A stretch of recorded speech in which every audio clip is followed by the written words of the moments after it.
Okay, welcome everybody to this class from the holy city of Safed, Sfat, Israel. So this is an important subject. I try to give what is the most important message for the day. And really, I think the most important message is something that we have to figure out because right now Israel created a ceasefire. There's a statement by people that have lived with Arabs. They say, never trust an Arab 20 years in the grave. And I once said this to somebody, and she was shocked. Her father was actually part of the Irgun. He was a British soldier, a very well-known historian. He said, no, it's not true. It's 40 years in the grave. We live in different cultures. We live in a culture which we call the Judeo-Christian culture, a culture in which there's such a thing as right and wrong, there's such a thing as lying and not lying, there's such a thing as truth and honesty, there's such a thing as good and evil, kindness and compassion, cruelty, sadism, the extreme negative of evil. These are things that we believe in. But there's another society out there, and they're the exact opposite. In fact, there was an Arab writer that wrote, there is no evil that Arabs don't commit, apart from, he said, the only one is that they're not jealous of their wives. And I would say that's an evil too. That means they don't even care, they don't even identify with them. We're talking about people that for thousands of years have such a self-loathing. Going back to Yishmael's mother was unfortunately banished. He was banished. And you can imagine, as a former Arab terrorist told me, he wrote 2 books, once an Arafat Man and The Mind of Terror, that this created a very deep shame in him. And that's what we're kind of seeing. So it's very important to understand. There's a famous rule that says, know thy enemy. You have to know who you're dealing with. And only if you know who you're dealing with do you know the deal that you're getting. So just using this as an example, it's a classic example. Hezbollah is an organization. It's not an organization. It is a terrorist gang.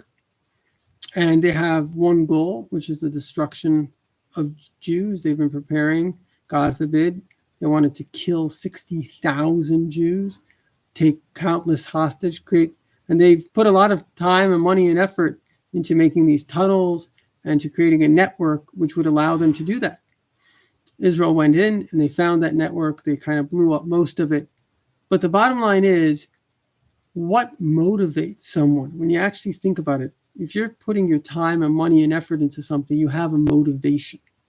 And this is what we don't understand in the West. We don't understand what motivates someone to put all their time and effort into killing someone else. Think about 9/11. 9/11, people went, they took pilot license. They literally knew that they were going to take planes and put them into buildings, and that they were at the same time going to kill hundreds of innocent people. What motivated them to do that? In Saudi Arabia, the evil empire, they actually sponsored these people. Most of them were Saudi Arabian citizens. Saudi Arabia is officially a friend of the U.S. So what motivated Saudi Arabia? What motivated this tremendous violence and hatred towards good people that are not violent and not hateful? So it's very simple, and it boils down to 2 factors. And if a person understands both of these factors, then and only then do they know how to deal with violent Islam. And if not, particularly if they're government leaders, what they're doing is they're allowing violent Islam like a cancer to metastasize and to kill. And it boils down to 2 things. The first thing is, one has to understand that Islam is not a religion. Islam is exactly what Nazism was. It is a gang. Islam started off as a gang. It started off as one individual who decided that he was a prophet, didn't do any miracles, he decided he was a prophet, and people needed to respect him and, I guess, do whatever he says. Well, the Jews and the Christians didn't think he was a prophet, so they didn't decide that they should respect him. So he basically had no one. His fellow Arab brothers were idol worshippers.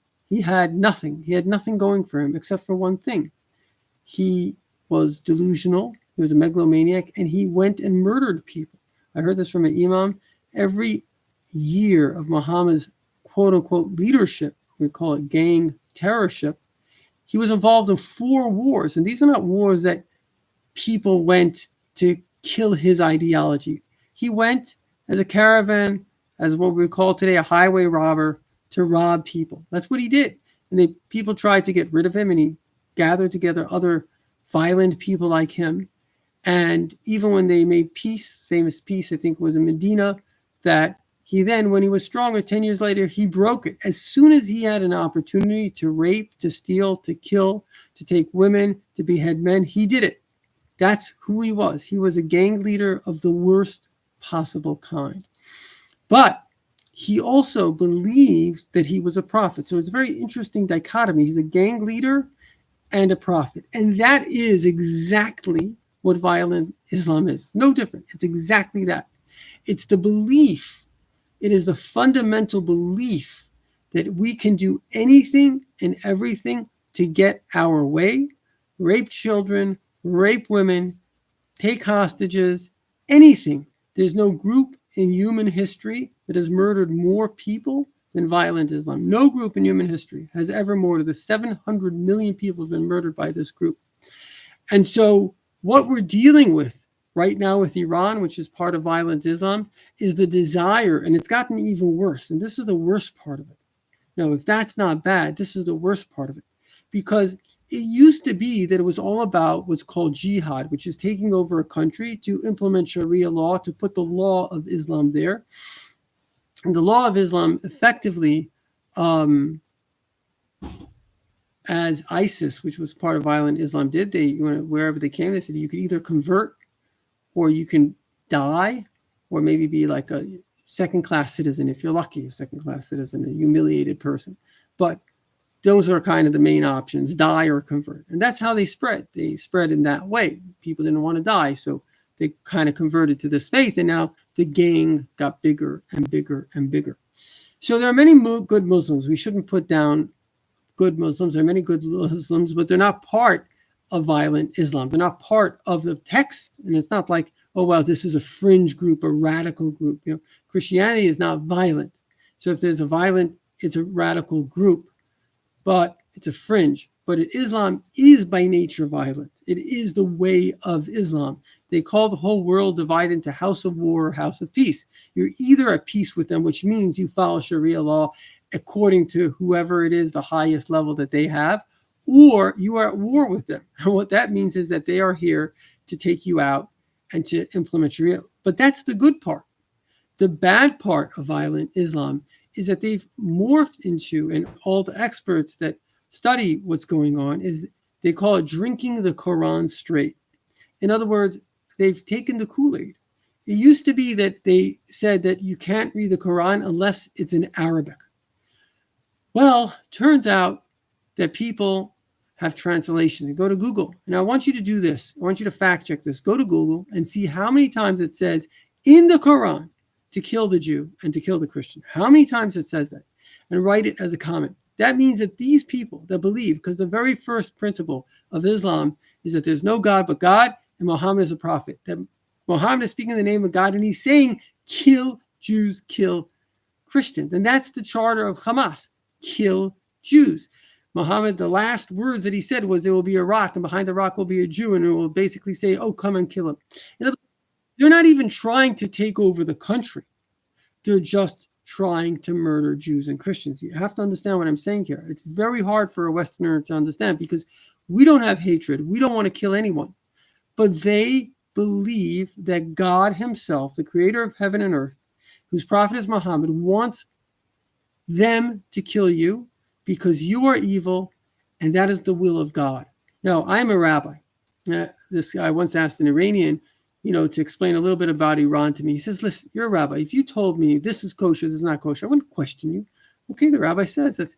So these are simple people. They believe in their imams, and the imams are saying, kill the Jew everywhere around the world, millions, particularly in Iran, millions upon millions of people. Every single Friday, kill the Jew, kill America. Down with, it's like they've been brought up. They've been so brainwashed. The West Bank, quote unquote Palestinians. They're not really Palestinians. They're Arabs from Arabia or different places that they came.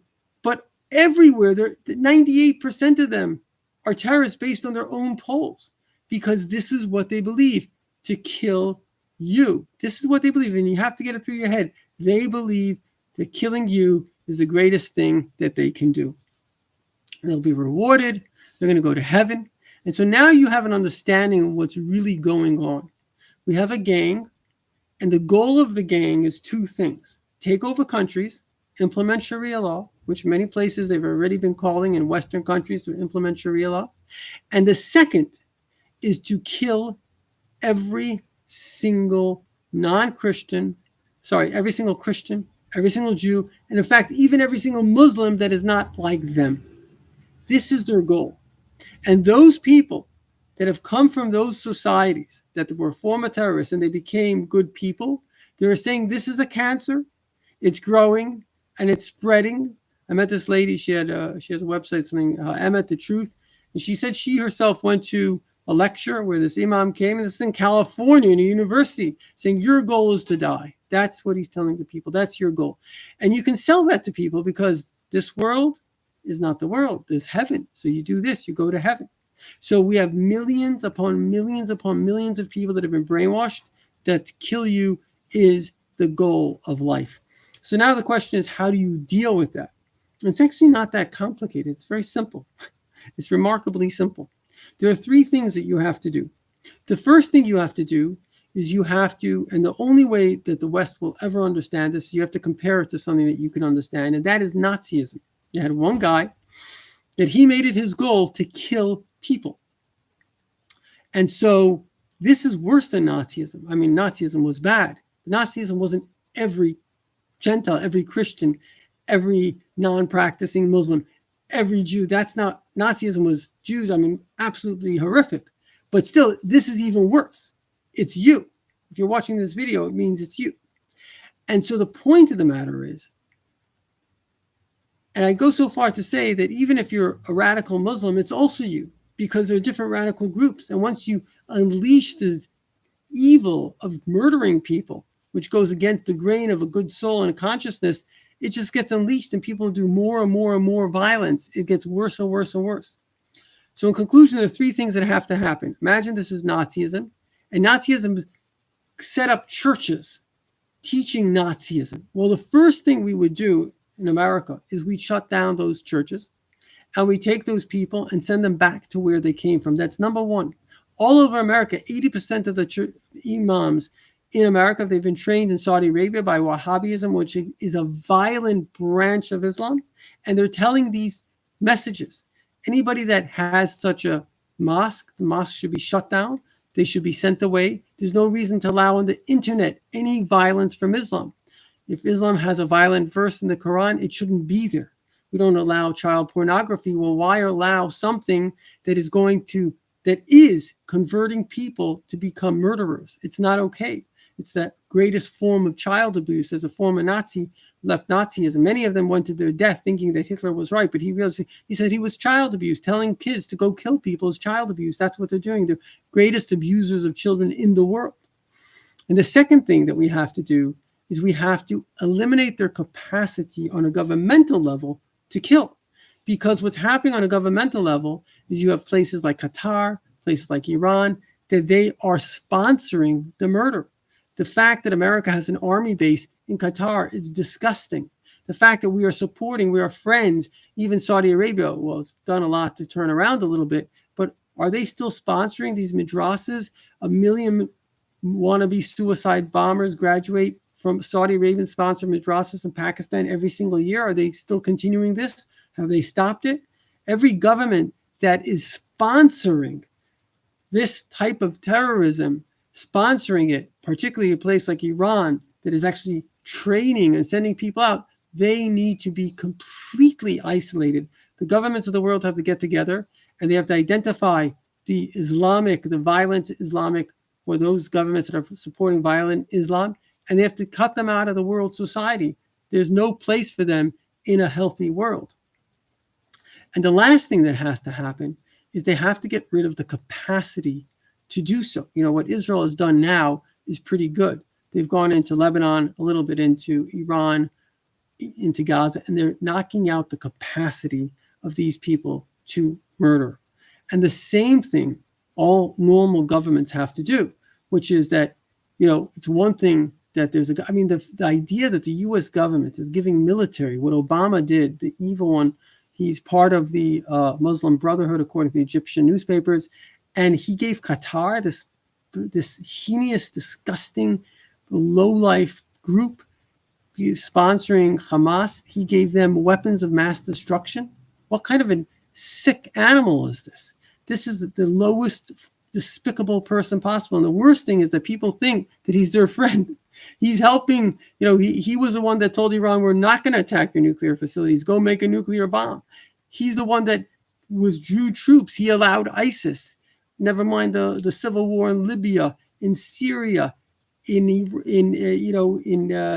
Muslim Brotherhood, the worst terrorist organization, taking over Egypt. We're talking about the lowest dung of the earth possible, pretending to be a good person, and meanwhile sponsoring the murder, allowing the Yazidi women to be raped incessantly. This is what you're dealing with.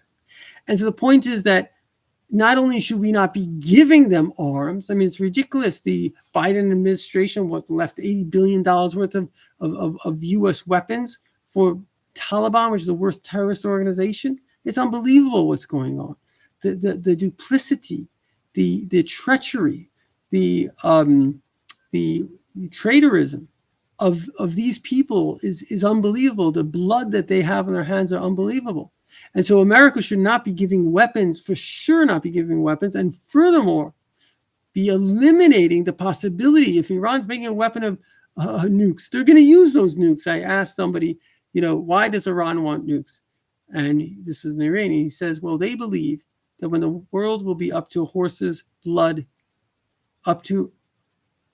when the world will be up to a horse's knee in blood, the Messiah will come. And they believe it. They have this Mahdi, 12th Mahdi, that he's in some well somewhere. They're going there, they're praying. So they really believe this. It's not like, it doesn't matter what you think. It matters what they think. And they think that they're here to take over the world, put it under Islam, to kill, and to basically, at this stage, create the nuclear weapons, to create a mass, infinite, God forbid, I don't want to say the word, and the world will be up to blood and horse's knees. So the solution is exactly what I said. Number one, the mosques and the information that we have in our own countries need to be shut down. The people spreading that information have to be deported. And the weapons that these people, never mind, don't give them weapons, that's obvious. And besides not giving them weapons, eliminating their weapons of mass destruction, and of course, isolating those countries and completely boycotting them until there's a different leadership. It's really that simple. And truth be told, I have to be honest, I don't see it happening. I don't see the governments really realizing the extent of the problem. And so, as I gave a class about this the other day, I'll say it again, the only solution now is you. The governments are not going to help you. Netanyahu, Trump, they knew about this problem a long time. They haven't done anything. The only solution is you. And it's a spiritual solution. It's not a physical solution. If a person wants to take a vacation and everything around them is safe, they can take a vacation.